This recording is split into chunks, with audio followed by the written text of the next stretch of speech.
Greetings, programs, and welcome to a new episode of the Awesome Friday Movie Podcast. My name is Matthew, and with me, as always, is Simon. Say hello, Simon. Hello, wonderful listeners. I hope you're all feeling well today and have watched interesting things as we might have as well. Indeed. This week on the show, we're going to be talking about two things, as is usual now. The first of which is a new Disney Plus special, The Muppets Haunted Mansion. And the second of which is a new slasher film on Netflix called There's Someone Inside Your House. But before that, how's your week been, Simon? Well, I don't want to sound like a stuck record, but holy shit, I'm tired. I think this is how I begin each podcast at the moment. I may have mentioned before in previous podcasts that we're moving house.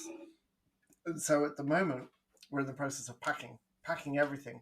And I currently live in a one-bedroom den with 4 humans and a dog. And I've lived here for 14 years. This is the only home I've ever had in Canada. So I've actually got this really weird mix of emotions where I really don't want to leave. Part of me doesn't want to leave. It's like, even with the drunk people keeping us awake every night, the needles outside our door, the feces on the street, and the smashing, the shouting, the drugs. And So for those of you who don't know, Simon lives in a bad part of town.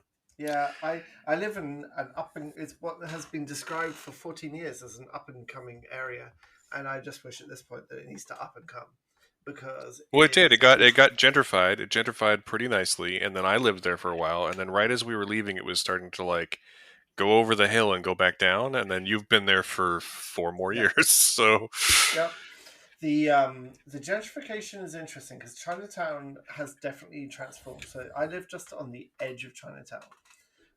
If you know Vancouver, I'm on the other side of the viaducts, just where the old bank is, and all the shiny new buildings, which to be fair have seemed to have done a really good job of incorporating some Chinatown elements of architecture. So it's not like when they're not wiping the slate clean, they are attempting to keep that really beautiful architecture. And next time you're in Vancouver's Chinatown, look up. Just walk down the street and look up, because the tops of the buildings are absolutely stunning. And I only noticed this quite recently. I don't really look up as I'm walking down the street, especially not in that area. But the parts that have not had money put into it, which is very much my street and my area, it's getting worse and worse and worse and worse. And they are building the new hospital opposite me. So I think for years they've gone, well, we're about to dig it all up anyway, so there's no point fixing anything here. There's no point adding, I don't know, more police to this area, so the people selling drugs and doing drugs outside my door maybe feel dissuaded to do that. The police very much don't care about my street and have basically told me that in those words. Like it's that's a whole different story. But so even with this very, very difficult neighborhood that we've lived in for 14 years, there's part of me that doesn't want to go, because this is my home and it's very familiar, and change is scary. And I know the area. My kids go to school like 10 minutes walk away. I know the little shops, the little stores, and there's a lot to be said for being familiar in an area. However, with the house we're moving to is fucking awesome. Like, it's three floors, 3 bedrooms, an extra flex room, an extra media room, and a laundry room, and you're garden, and you're millionaires on paper. and it's like, for all the things that are meaningless, that's really high top of that list. Like the bank makes lots of money from us, definitely. And the area is super cool as well. So Vietnamese areas, there's loads of great food around there, but there's loads of really interesting Middle Eastern food. We're next to a mosque, which makes me really happy, just because. So I can tell you, as a person who moved out of the same neighborhood you live in currently, that I had many of the same apprehensions about moving and about leaving a familiar place and leaving all the things. And then the first day that we were out of that neighborhood, I was like, how the fuck did I exist down there for so long? Yeah. So you'll have that moment. Don't worry. I think the it's interesting that my daughter and I feel very, very similar about this whole thing, and that she feels very mixed about leaving, and she really, really wants to get out of here. My son is kind of he's a little bit harder. He can deal with what goes around here, but she's very sensitive to it, Hmm. and like especially the shouting in the middle of the night. And uh, so she very actively wants to move. And when I think about, I mean, you must be the same. We both grew up in quite quieter rural areas with tons of lakes and forests and land around that bored me to tears at the time. But when I think about the difference that the environment that my kids grow up in, I feel sometimes a little bit guilty that I'm not providing the same thing that I got when I was growing up. So hopefully this new area is going to right some of those wrongs. And we're surrounded by parks. We're really close to Trout Lake, if you know Vancouver. We're really, really close to lots of green space. We're close to Kings Place. There's a lot of traffic noise, but we're on one of these beautiful tree-lined streets. So the moment you take 10 steps out of our house and walk down the street, you can't hear it anymore. So Yeah. so So yeah, in summary, Simon currently lives in a shitty part of town, and he's about to move to a not shitty part of town, and we're and all very happy for him because and that it's very much speaks from experience because you lived in this shitty part of town for a long time, just a block away.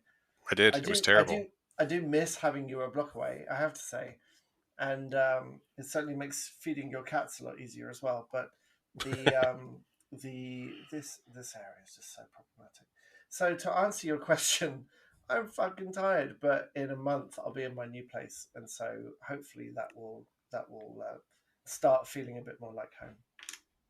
And that's why I haven't watched many things. Like I was so happy to get involved in VIF this year. And out of my watch list, my initial watch list of 9 movies, I've watched the grand total of one Hmm. because I just all I'm doing is like working and packing and sleeping. It's terrible.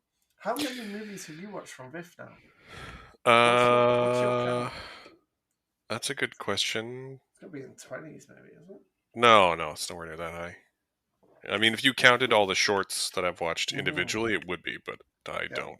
Oh, I am. 4, 8, 10, 11 features, and Wow. two more tomorrow. I took a day off today to go watch James Bond, and then I'm watching two more Ooh. tomorrow. Oh, that's pretty cool. And then it ends on Monday, doesn't it? That's the last day. Monday's the Um, last day, and I will not yeah. have any time to see anything on Monday either because we're having you over for dinner. So, Yay! Sorry about yeah, that, but yeah, yay! that's okay. Important information for listeners. Matt has a new kitten. This is the That's true. most important thing that's going to happen on Monday, is that we get some kitten That's true. I will try to include a photo of the kitten. time. So that's So all. That's all very much like the Muppets Haunted Mansion. well, let's. I did watch the Muppets Haunted Mansion, so this is something I can talk about. I feel privileged. Good. Well, let's now that we have our playful, friendly banter out of the way, let's dive into uh, talking about the You show. can tick that off the list. Yeah, Playful yeah, it's banter done. off the checklist. Um, so why don't you take us through a brief plot synopsis, spoiler free if you can, of the Muppets Haunted Mansion? Hmm.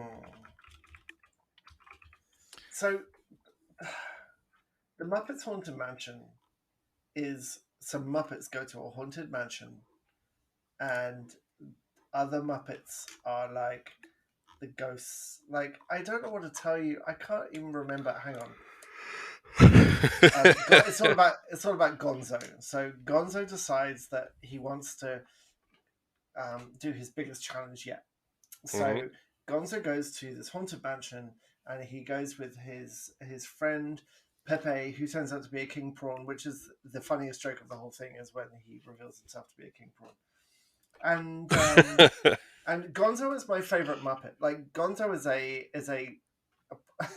as a soul is my Muppet. Like that's who I would be as a Muppet. Hmm. And so I'm always excited to see a Gonzo story.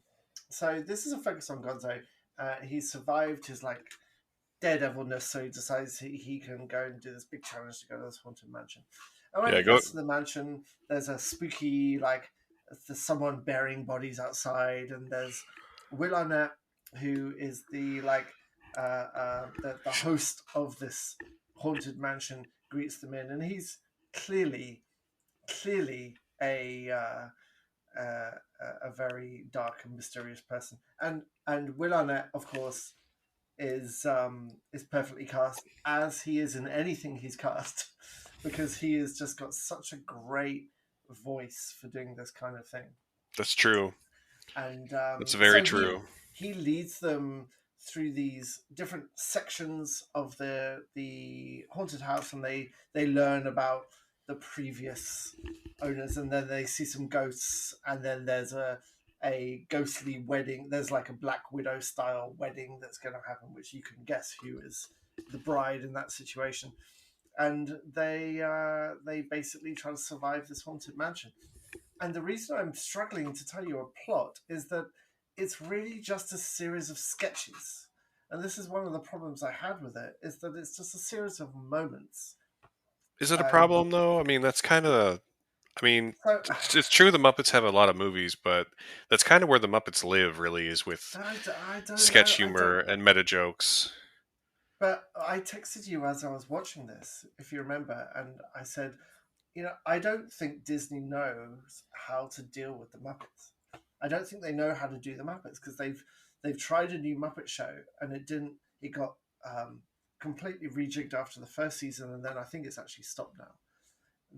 This feels like, if you compare this to Christmas Carol or even the Muppets movie with your man, forgetting Sarah Marshall guy, what's he? Jason Segel. Jason Segel. So the I, I think the Muppets exist best as an ensemble in a story that connects. And the joy is seeing the Muppets take on these different kind of roles in this story. I just felt like you had like this bit here with some Muppets being ghosts, and this bit here with some other Muppets. Oh, look, it's John Stamos, and oh, look, it's Darren and Chris, and oh, there's another person that I couldn't quite remember who it is. And for me, none of it really glued together. I mean, what's your take on this? I mean, honestly, for me, having grown up watching the Muppet Show and reruns, I kind of adored this. Mm. Um, Mm-hmm. like their movies are great, and their best movies have very coherent plots. But the Muppet Show was like a late night variety show that was just a bunch of sketches. So this being just like, oh, what's happening in this room? Oh, look at the funny thing that just happened. Kind of worked for me, and it made. I think maybe some of the celebrity cameos weren't used to their best effect, but the main one, Will Arnett, was perfect, and I Mm-hmm. really enjoyed watching Taraji P Henson having the time of her life, Yes. be like this Black Widow bride to Pepe the King Prawn. Um, and I also I've always really appreciated the Muppets self awareness, which I think this got right in a lot of cases, mostly through meta humor, which is where it mostly comes out. Um, but just like, there's a scene fairly early on where they go to a room that has like a spirit trapped in a crystal ball that can foresee the future, and it's Miss Piggy, and I can't remember how it comes up, but they ask her something along the lines of like how she's doing, and she's like, "How am I doing? This is my biggest scene in the whole show." Like, and just like that kind of like meta humor from them has always worked for me.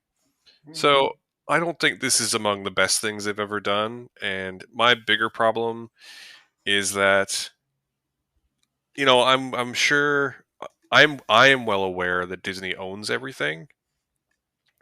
But when they make a show that's like, oh, let's use this IP that we own, the Muppets, to and fuse it with this other IP that we own, our Haunted Mansion ride from our theme park, and synergy. We'll make synergy. Like, Mm-hmm. and sometimes it works really well, and other times it's just like this just reeks of like someone was like, throwing darts at a board and they landed on Muppets in the Haunted Mansion. And it's not bad. It's just I feel a little bit cynical about it. Yeah, no, I don't really disagree with anything you've said. It did feel like the tone of it. And like I watched a lot of the Muppet Show as well, and I do like the sketch version, but I think it's still an ensemble. Like it felt like in this, it was two Muppets with guest appearances from there's Kermit for a little bit, Miss Piggy for a little bit, and Hmm. I for me this isn't how the Muppet Show felt. It's not how the Muppet movies felt.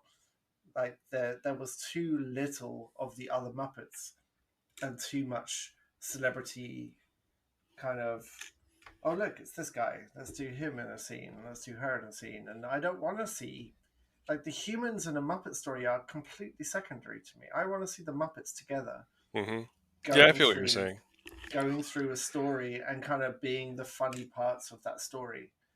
And like in the Muppets movie, like his brother is a Muppet. Like he understands this as well. Like it's Hmm. the Muppets are the story of the Muppets. It's not the humans. And just I love Gonzo and the King Prawn as well, and great. But to have them carry the whole story was a little bit boring to me. I just Hmm. didn't have the ensemble thing. Although the ghosts whose only job was to say dun dun dun were fantastic because out of those two ghosts, one was like his first day, so he couldn't get the timings right for the dum dum dum dum dum, and he was just apologizing and just couldn't get it right, and I felt that I really Yeah. felt that, and it's just I love that, but that comes very early on, and so maybe it sets expectations a little high for the rest of it. But I it was just really disjointed. I don't think that the current iteration of the Muppets really gets what makes the Muppets good compared to classic Muppets. Maybe I do think that how to phrase this, that every one of Disney's big silos does seem to have like a person at the top. Like Marvel has Kevin Feige, and Lucasfilm has Kathleen Kennedy, and so on and so forth. And maybe the Muppets need their version of that. Maybe they need someone. And to be fair, the guy who wrote and I think directed this has been with the Muppets for a long time. But maybe they need someone with a more singular approach.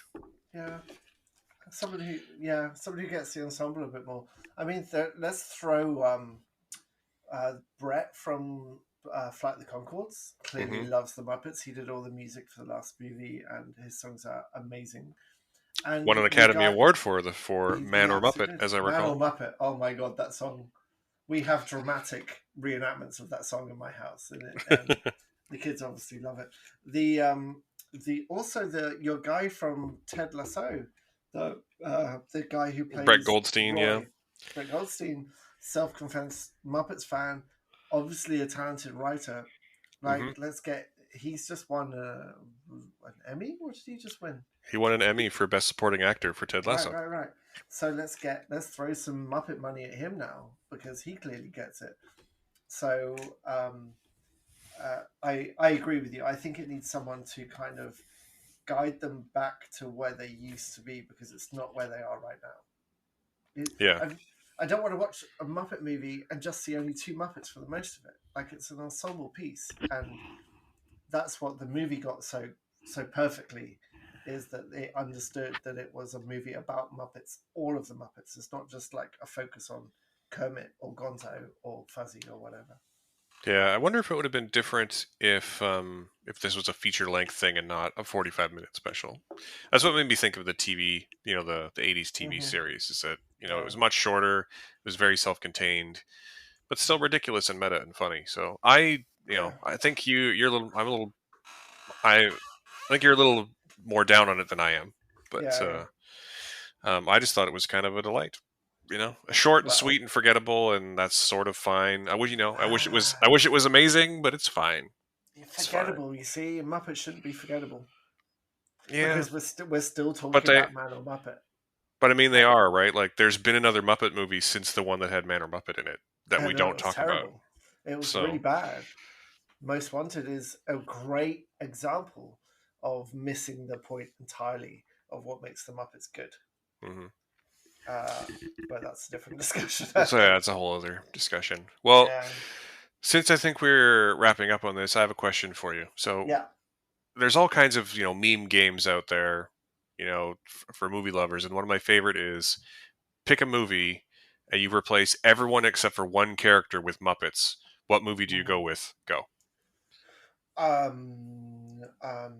Raiders of the Lost Ark. And who's your one human? Salah. That's perfect. That's perfect. What's your call? I would go with um, American Psycho, and you can keep literally any human except for Christian Bale. Like Patrick Bateman has to be a Muppet, but But which literally Muppet? doesn't matter. Uh, Animal. I mean, it should just be animal, really. but honestly, maybe keep like Justin Theroux as his like preppy friend, you know, or keep Reese Witherspoon as his girlfriend. But Hmm. yeah, but everyone, All you of know, these are good options. Absolutely. I mean, there's no bad option with this game. That's the best No, part of it, right? Like, no, absolutely. Star Trek 2 and keep Ricardo Montalban. Like, Always keep Ricardo Montalban. yeah, that's an accurate statement.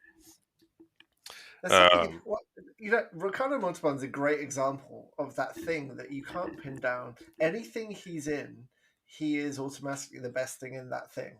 Like, and he is so watchable, even in his second language. He is just like a magnet to the screen.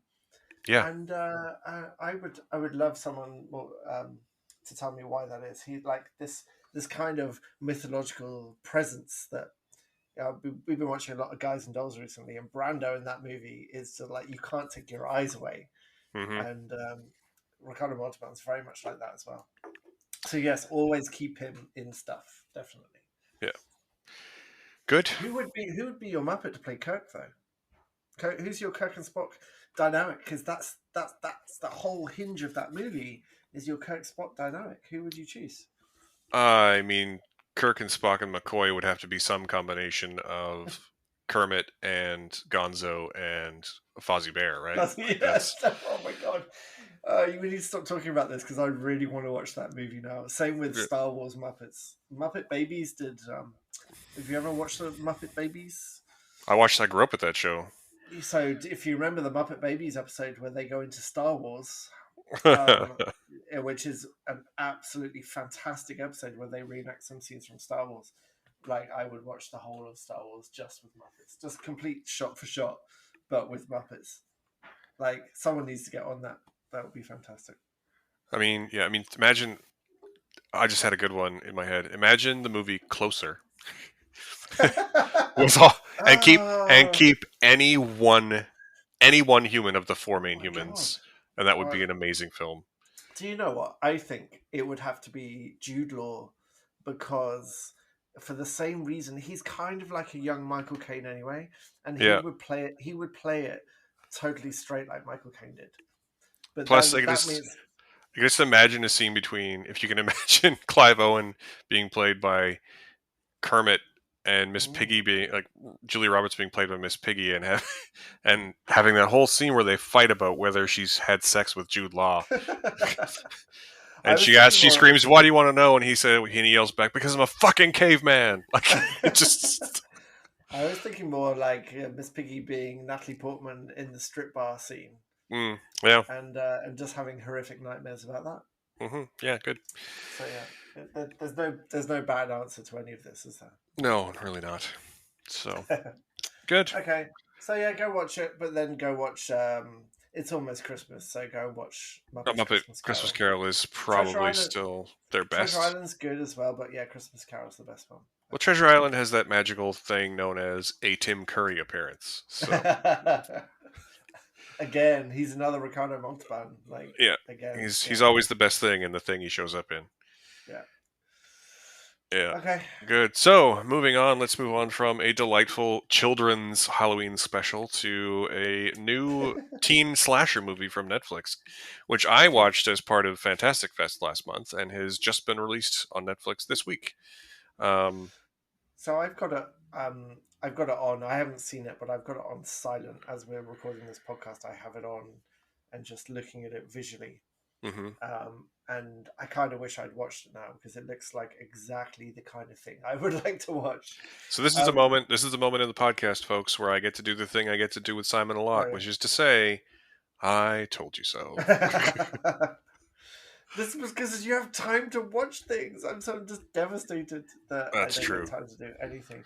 What's the synopsis of this movie? Give me a rundown. Scooby Well, Doo. it's a teen slasher, so there's a group of teens, and one by one they are killed. No, is it ironic Scream style or is it straight No, it's Scream straight. style? It's straight. It's like just a very good. It's a very good version of a pretty standard teen slasher. It's a mystery. Yeah, there's a main group of friends. There's a couple of bullies, and people are dying one by one. And the whole movie, you have to, you're wondering who the killer is, and then toward the end, the killer is revealed, and you go, "Oh, of course!" And their motives are revealed. And the version of that in this is actually pretty good. I wouldn't say that I knew who it was, but I also wasn't surprised who it was because the mystery was well done, but also one of the characters is clearly a dick. Um, Mhm. and then the reasoning is all very woke, which is I find very interesting. So, and the main character, whose character name is Makani, I believe. Sorry, my browser with that information closed. Is it the? I'm watching an actress walking around her home at the moment. She's just discovered a houseplant in her oven and her door open. Is that the actress you're thinking of? Because she is a That very sounds like interesting actress. Sydney Park, who plays Hmm. Makani Young, who's like Right. she's like the main character, and she lives with her grandmother, and she's a recent transplant to this small town in Hmm. like rural America, and she's moved there because she has a checkered past from her home in Hawaii. Hmm. Um, and that all as people die, it becomes clear they're all being killed on a theme, as all good slashers do. What's the theme? That everyone who dies has a secret, like Right. a and the person who kills them also wears a 3D printed lifelike mask of the victim's face at the time they're doing it, which is a nice little twist. Oh, cool. Yeah. And it's good. I actually had a really good time watching it. I watched it in the middle of the night by myself with the lights off, and I had a great time. Ah, cool. I feel like all these Scooby Doo style slashes where you reveal the mask killer at the end, that the movie completely hinges on whether that last reveal is bullshit or not. And the good example of this is Scream 1 to Scream 2. Well, Hmm. Scream 1 has a really interesting twist with the two of them, and Hmm. Scream 2 is absolute bullshit that makes no sense. And so it kind of colors your feeling of the whole movie. So do you feel like the justification of the slasher in this movie was satisfying? Was it a satisfying ending? Yeah, it was. And it tied into some. It's hard to say without spoilers, and I don't think we should go into spoilers really. A, because you haven't seen it, and B, because I think you should probably see this. As with most slashers, you don't want any of it spoiled, right? That's half the Yeah, fun. But the resolution of it ties into some themes of what's the right way to say this without giving it all away. I would say themes of like privilege and belonging, basically, would be the right. two main things, and about everyone who dies has a secret, and but are those Mm, secrets really worth something that should be killed for? right. Huh. Um, yeah, it's I mean like it's got a lot of talent behind it. Like I don't know Patrick. I don't know if you know Patrick Bryce, but he is one of those guys who works like the DePlass brothers a lot. He directed a movie called Creep, um, and Creep Two, and No, he's not at all. written and performed with them a bunch. But the movie was also produced by Sean Levy, who directed Mm-hmm. Free Guy Free this guy. summer, Yeah. and James Wan, who directed famously the Saw and Insidious and Conjuring franchises. Oh, okay. So it's got a lot of people behind it to make it, who know what they're doing anyway. Mm-hmm. So it's not, I don't think it's the best version of the thing that it is, but it's a good version of the thing that it is. Right. You know. It's interesting that actually that we talk about the mask killer and the satisfying payoff of who's under the mask at the end. And after watching Midnight Mass, which you may, if you've listened to our previous podcasts, we actually quite liked. Hmm. That was my first Mike Flanagan directed thing. I So mean, I've been if you've been within earshot of me in the last month, you would know that I like this show.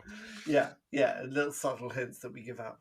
So I've been working my way through some other Mike Flanagan stuff because Midnight Mass is so well directed and it plays so well with expectations and kind of assumptions and how it subverts them.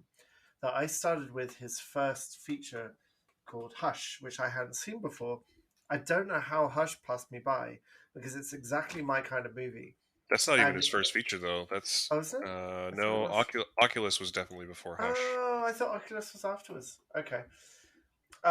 So Yeah, Hush, and Before I Wake and Ouija Origin of Evil were all 2016, and Oculus was 2013. so the thing I find really interesting about Mike Flanagan so far is that, for example, in Hush, you've got a deaf woman who is terrorized by a killer in a mask, and at the very very beginning, we see him brutally murder her best friend and kind of mock her with the body, and he's wearing a very very disturbing, like, emotionless mask. And so you kind of already, because we've seen these movies so many times, you kind of start thinking, okay, who's behind the mask? Who, when the mask reveal comes, are we going to believe it, and so on. And the interesting thing is that the mask comes off straight away. That mask just goes, so the guy under the mask can mock this lip reading deaf woman Hmm. because she says, I haven't seen your face, you can go. And so he just takes the mask off, and we don't see the mask again. The mask just goes. And I've seen so many mask slasher movies where the reveal is the big part of the movie. To have a movie that kind of builds up that expectation and then removes it straight away made Hush all the stronger, because suddenly you have two personalities instead of one personality of one stranger in a mask. And I thought it was a really interesting subversion. Yeah, I mean, I'm glad that you're a convert to the House of Flanagan. Yeah, yeah. Just I kind of generally. wish. I kind of wish you'd mentioned him being good, like, before Midnight Mass, maybe once Oh, or twice a week for the last 2 years, with it's Blind been Manor and Hill House and Oculus and and and Hush and Hush and, his actual first feature, which is called Absentia. oh, I Um, don't know that one. And your reaction when Midnight Mass came out, and then he likes your tweet. Then yeah, it's like, maybe I should have checked him out a little bit earlier. But yeah. And did you see he's adapting an Edgar Allan Poe story for Netflix? yeah, Very yeah. excited. But he's currently filming his new thing straight away, and it's got Riley Kearns. No, what's his name? The Oh, you're Thunder talking Night about Lights guy. Josh something, Josh Siegel from the Mm, guy from Midnight Mass. You're talking about yeah, yeah. Whoever played Riley is in his Zach new show. Guilford. Zach Zach Guilford. That's what Guilford. it is. That's right. Yeah, that's actually And finished production. It's in post now. he is so, like, prolific, isn't he? He just gets things done and finished and out of the way. His Well, I mean, yeah, I think Midnight Mass was in post for quite a while because I actually am acquainted with someone who's a production assistant who worked Oh, really? on Midnight Club, and Okay. so yeah, they told me when it wrapped, which because I was like, it wrapped right before Midnight Mass came out, if memory serves. Oh, right. Okay. Interesting. So, so that's Well, very I much also. like this slasher movie Oh, that we're oh, watching. okay. Well, yeah. No, it's the link being that the mask on the face is now such a cliche that you have to, if you're going to do it, it's got to be a good, like, worthwhile reveal.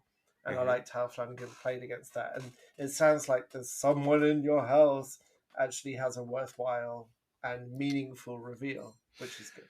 Yeah, and to be fair, it's not landing with everyone. I think it's sitting at something like 55 or 60% on Rotten Tomatoes right now. Okay. So it's not going to work for everyone, but honestly, like the big reveal doesn't necessarily make or break a movie for me, if because the kill scenes in this movie are all very good. Hmm. And when you're Hmm. watching a teen slasher, you want to see some teens get slashed, and they do in this movie. The very first one in the movie, which I don't know if you watched with it running in the background there, but Hmm. it's Yeah. a young sports star in his own home, and the resolution of it is he goes into a walk-in closet because he knows someone's in the house, but he can't find them. And as he's looking at himself in a mirror, this hand comes out from all the under all the clothes and just slices both of his Achilles tendons, and then it just Hmm. goes downhill from there for him. And like, Yes. it's really well done. Yeah, I did watch that. It was well done. And there's another scene with the sort of like bully girl who gets murdered in a church that I Mm, thought was very well executed. mm. So No pun no, intended. no pun intended. Um, so like again, the reveal's not going to work for everyone, but those kinds of scenes work for me, and that's enough Mhm. to make me say, yeah, you should probably watch this movie. Excellent. How does it fit? Sorry, how does it compare rather to your Fear Street anthology that's been out recently? That seems to be on the same kind of track. Is this better or worse than that, or is it completely different? This is different. Um, this is a fairly well constructed teen slasher, Hmm. whereas the Fear Street trilogy was an homage to three different kinds of slasher movie, right? Like, Hmm. uh, one was a '90s set Scream style slasher, two is a '70s set Kids at Camp slasher, and the third one is a period set, you know, religious horror type slasher. Hmm. And I weirdly, I was in the minority on that, and that I really liked the first two and didn't really like the third one as much. But most people were Hmm. the other way around. Most people loved the third one. But Hmm. anyway, it's not it's not better or worse. It's just different. And I saw someone actually saying on Twitter that like, oh, this one kind of makes those other ones they made this year redundant. And you could sort of argue that either way. Like with this one, you don't necessarily need those, and with those, you don't necessarily need these. But Hmm. more movies in the world is a good thing. So Hmm. yeah. Yes, absolutely. Good. So, just while we've got a little bit of time, I just want to pitch in and say that I've seen this first two episodes of Squid Game, Oh, yeah. and everyone's kind of talking about it at the moment. So it's quite hard to avoid spoilers. So the the interesting thing that I just want to point out with Squid Game is that I expected it to be one kind of thing, and it's actually much better than I expected it to be. In that it's quietly devastating. Like it's more two episodes in, it's more of an examination of the absolute like crippling problems with debt that many people have. And I was kind of predicting it'd be a bit more like battle royale, a bit more gratuitous, and get straight down to the conceptual stuff, like the games that they play. Hmm. But it's actually there's way more focus on the people, and it really takes time um, to paint the problems that they're facing and how much they've painted themselves into a corner in terms of their debt that they get into, and it's not done in a kind of over the top kind of fashion. It all seems very very real, and that's it's way more devastating than I thought it would be. So I'm looking forward to watching more Squid Game. Well, I mean, devastating is good. So Yeah, yeah. absolutely. Like it's very touching. What are you watching at the moment? Well, I saw James Bond today, and Hmm. I'm not going to say anything about that movie because the it's going to be divisive, and I'm going to try and have a review up for tomorrow as well. But my Hmm. advice with this movie is that if you're on social media, you should mute every keyword because you do not want spoilers for this. In particular, you don't want the end to be spoiled. So So I've seen a number of people say this. So we're dancing around the actual fact of it. Like there's clearly something in this movie that is hugely important for the future of this franchise. What like do you feel that it's made a good decision in that direction without telling us what that decision is? But I think there's that clearly this something. movie, I think that this film ended in the most logical and proper way for Daniel Craig's era as James Bond to have ended. I see. Okay, well that's good. That's positive. Yeah, I'm not saying anything else though. And do you now Craig is done and we can look back on his Bond tenure, which was how many years was he Bond for? It's a lot longer than it feels, isn't it? 15, I think, because he started Right, in 2006. I think Sky. I think right, that right, Casino Royale was 2006. right. Where would you now place Craig in a ranked list of Bonds? That's a loaded question. I would probably put him near the top though. I have a Hmm. hard time with this question because I actually hold them all in fairly high esteem for different reasons. Hmm. Um, and I'm the weirdo who like for better or for worse, my James Bond is actually Roger Moore. So uh, um, Oh, that's awesome. yeah, you'd think it would be Timothy Dalton, or that would be Pierce Brosnan because he's who I grew up with, and you think it would Hmm. be Sean Connery because he's the original, Hmm. or Daniel Craig because he's put out, he's had 5 movies and 3 of them are great. Hmm. Um, but I grew up watching on TV the Roger Moore ones, and I Hmm. really appreciate his lazy playboy style Yes. of playing Bond, especially not at first, but like from The Spy Who Loved Me on. Yes. Um, This is exactly the same position my daughter's in. I was mentioning this before we started, how much she loves Moonraker. yeah, And yeah, he definitely has a certain style. he definitely delivers the Bond mole a lot better than everyone else did. I think he's the best at the one-liner because he clearly is mocking people. Hmm. Anyway, I think this is the latest Bond film. To put a short pin in it, is that it's the best one since Casino Royale. Um, I'll need more viewings to say whether or not I think it's the best one that Craig did, but it's up there. It's good. So, but I can't tell you why because I'm not talking spoilers because this movie only came out yesterday. Okay, we'll probably hopefully talk more about it next week. How was Anna de Armas? Was she a good Bond woman or Yeah, girl, which whatever the term I'll. is these days? She's great. That's all I'm going to say for now. Okay, and was there any sneaky reference to Knives Out? No. Ah, damn it. I really, really like it's just one of my happy places is when actors appear in very different movies together, Mm-hmm. and you know that they're kind of buddies, and Mm-hmm. so I love the fact watching Knives Out that this was a Bond and Bond girl Mm-hmm. in this very different dynamic. Yeah. Yeah, I can't wait to Well, see it, and I think you should try it to see owns it. its I think you yeah. should try to see it so we can talk about it next week. That's my Yeah, request of you for this week. right. I will do. I will get on that. I will throw my children at someone for 3 hours. Hey, it's not.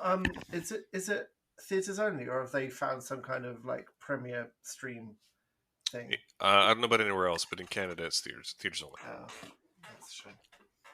I kind of like. I know things have to go back to the theater. Like people are trying to get back to normal, and this is where they make money. They being the producers and the cinemas themselves, but Mm-hmm. having stuff available on my TV at home completely transformed my ability to watch movies. Like utterly and completely transformed it. And I'm absolutely willing to pay that $35 to watch something at home Yeah, in me the too. comfort of my home. Me too. Yeah, I kind of wish that just was the norm now, but it's not going to be because it's too different from the model that the companies want to have. But Yeah. Anyway, well, on that bombshell, hey, let's. We should probably call it there. I think we've talked yes, about all the things we need to talk about. yes, we have to do the Uh, thing.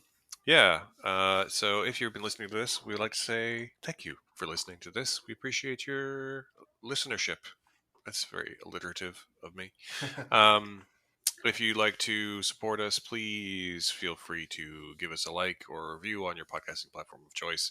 And if you'd like to support us a little more directly, head to awesomefriday.ca. And we have a Patreon link and a Ko-fi link and a PayPal link. But honestly, we write more than we talk. So we'd love to see you reading our stuff too. That's about it. I hope you guys all have a good week. And we will see you next week. Yes, thank you for listening. Bye Thank you. bye. Bye.